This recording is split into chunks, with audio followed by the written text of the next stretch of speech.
All right, welcome back, everybody. Ready to dive right back into Genesis. Always. Okay, so last time, we left off with a bit of a cliffhanger. You could say that again. So for today's deep dive, we're picking up with chapter 43. Our listener wrote in and specifically wanted to unpack this section, and let me tell you, it's a doozy. Family drama, hidden identities, this really powerful theme of reconciliation, all playing out against this backdrop of, well, intense famine. It really is a pivotal moment in the narrative. Absolutely. I mean, right from the start, we're thrown back into the thick of it with these brothers. They have to go back to Egypt. They have no choice, right? The famine is still ravaging the land, and they're desperate. But going back means facing the man they betrayed all those years ago. Joseph. It's like walking into a lion's den, completely oblivious to the danger. Exactly. And to make matters even more complicated, they can't go back to this powerful Egyptian leader without bringing their youngest brother, Benjamin. Yeah, Benjamin. The key to unlocking so much of this story. Right. And you can just feel the weight of that dilemma. Their father, Jacob, absolutely terrified to let Benjamin out of his sight, and the brothers caught between that fear and their own desperate need to survive. Yeah, speaking of Jacob, he's really struggling with this, isn't he? Oh, absolutely. Given everything that's happened, his fear is completely understandable.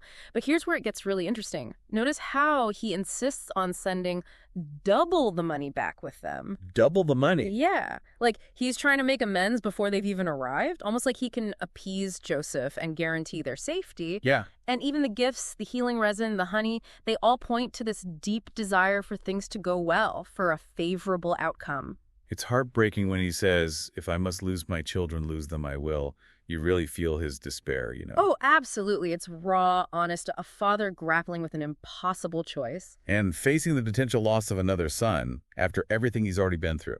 It's a heavy burden to carry.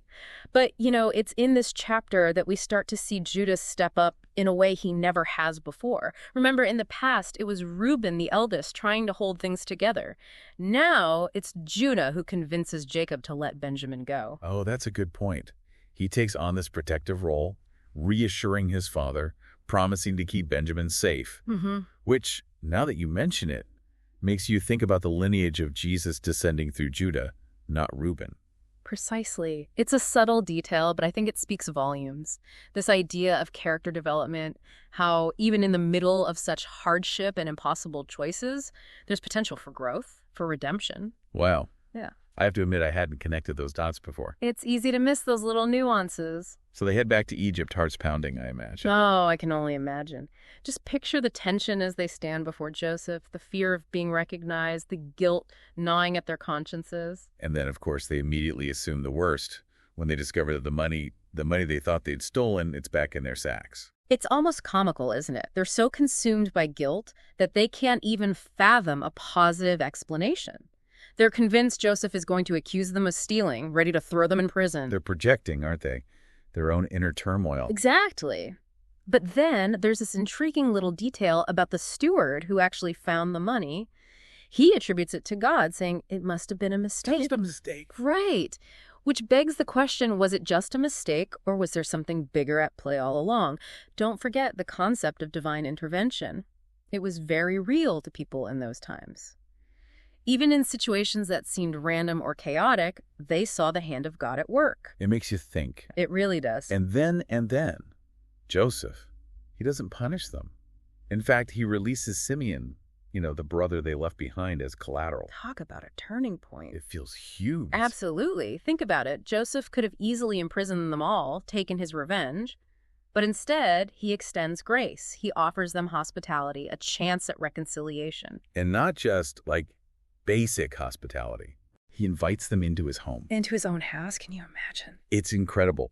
Washing their feet, taking care of their animals, preparing this huge feast. It's such a sharp contrast to all the fear and suspicion they walked in with. It really makes you think about Joseph's character, doesn't it? This generosity, this deep longing for, family connection. Maybe, on some level, he's trying to recreate a sense of the home they all lost. I like that. It's like recreating that lost world. Yeah, exactly.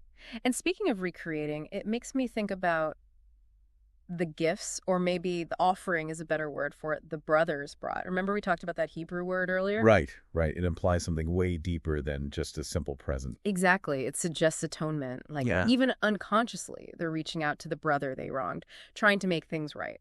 Wow. And then, of course, there's that incredibly powerful moment when Joseph sees Benjamin Oh, man. for the first time in, like over 2 decades? The text says he was completely overcome. Yeah, almost to the point of tears. It's like this wave of grief, of longing just washes over him, Hmm. All those years of wondering, of not knowing. You can tell he's holding back so much. He literally has to excuse himself to compose himself. Talk about tension. But when he returns for the feast, things get even more interesting. Oh. The way everyone is seated, the brothers arranged in order of their birth, that's not random. You're talking about the cultural aspect, again, birth order dictating your place in the family. Exactly. It wasn't just about age. It determined your role, your status, everything.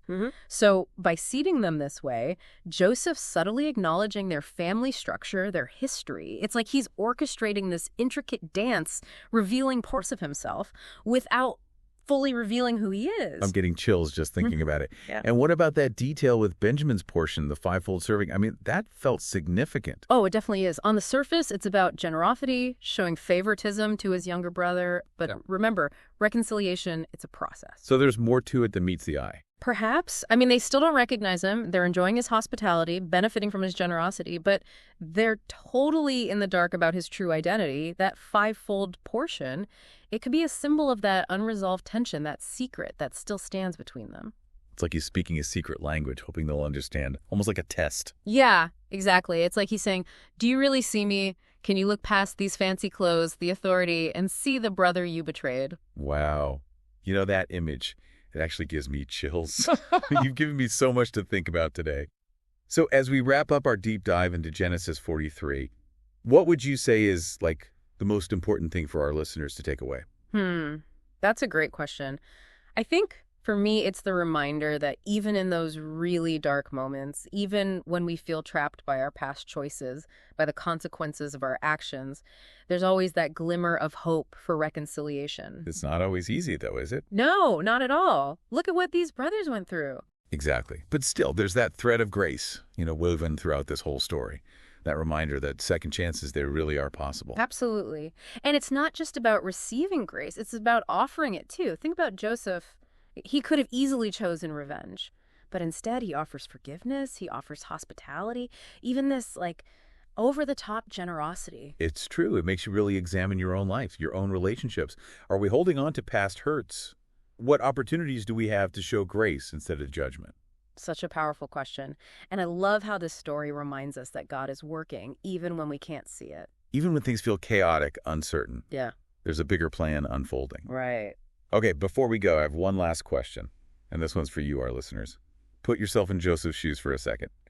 You're sitting at this table, surrounded by the brothers who betrayed you. What emotions will be going through your mind? Relief, longing, maybe a little bit of both. That's something to think about. It really is.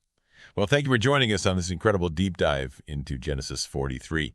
We'll be back soon to unearth more fascinating stories from the ancient world. Until then, keep exploring, keep asking questions, and keep those conversations going.